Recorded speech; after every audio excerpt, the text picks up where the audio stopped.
Hello, students, and welcome to another riveting episode of How to Do Your PA. The quarter 4 PA is going to be about lead contamination, as you probably guessed. I just want to introduce some of the few documents we have first. So this is the first one called the QPA Research Organizer, and it's the same as the paper packet that some of you guys have, and it just has the paragraphs and the questions that you should answer for each paragraph. And this is where you can keep track of all of your research. So you have the option of typing directly in this or writing it down on paper, because I know some people prefer that. The second Google Doc is called QPA Citations, and this is where you'll keep track of all of your MLA citations. At the bottom, I also have a list of resources and hints for the resources. So with this PA, you can use the Chelsea High School e-resources, which are the databases we used before. I'm going to say Gale is the best one here. I already looked through all of them, and Gale seems to be the most relevant and useful. And out of the ones in Gale, I would use Science and Context again. Or if you want to do a Boston Globe article or New York Times article, you could use these on the bottom. The other ones aren't that great. But also you can use Google. So in Google, the only acceptable sources are ones that end in .gov, .edu, or you have the option of using major newspapers or major unbiased organizations. And if you're not sure about something, you can always ask. So I'm just going to Google lead contamination as an example. So you get all these sources, and most of these actually look pretty good. So I'll pick this third one here because it ends in .gov and it talks about lead in drinking water, which is what I care about.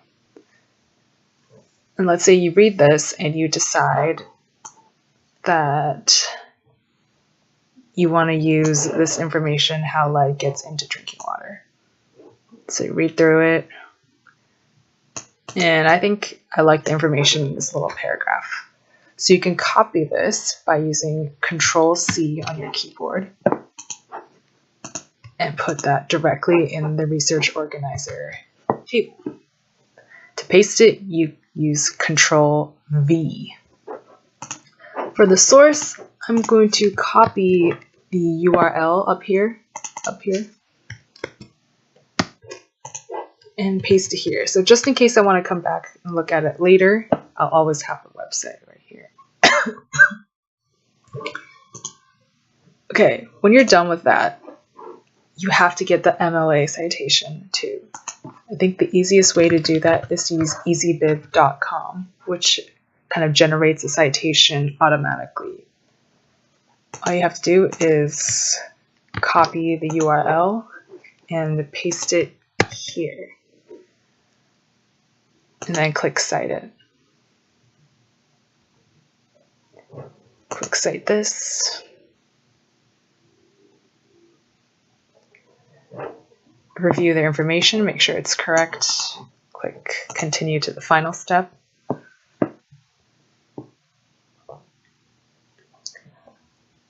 Do a final review. Over here it says it doesn't have the author. So you should go back to the article and just make sure that there actually is no author. And it doesn't seem like there is one. Usually it would be in the beginning or at the end. So if the citation looks good, just click Create Citation. And you should have your MLA citation automatically made for you. I don't know why my website's cutting off the left side. Okay, well, so what you want to do afterwards is copy this over. So you can highlight it. Ugh. I don't know what is wrong with this. You can highlight it, click Control-C and Control-V, Or you can click this link here, and that'll also copy it for you. And then in my QPA citations document, I'm just gonna click Control V, and it should paste in the MLA citation. This MLA citation is different from just the website URL. A lot of people in the last PA just copied and pasted this as the work cited, which is wrong. When you do your actual research paper and at the end you have the works cited page, you have to use the MLA citation. You can't just like paste the URL. I just did this here so it would be easy for me to go back and read it later if I think there's going to be more information. So the first half of the PA, your job is just to research and find the answers to all of these questions. Don't worry about writing it yet. Don't worry about like the quote sandwich yet. You're just finding the information. Afterwards, well, I'll give you more guidance on the writing. All right, happy researching. Make sure to ask any questions if you have any. Bye.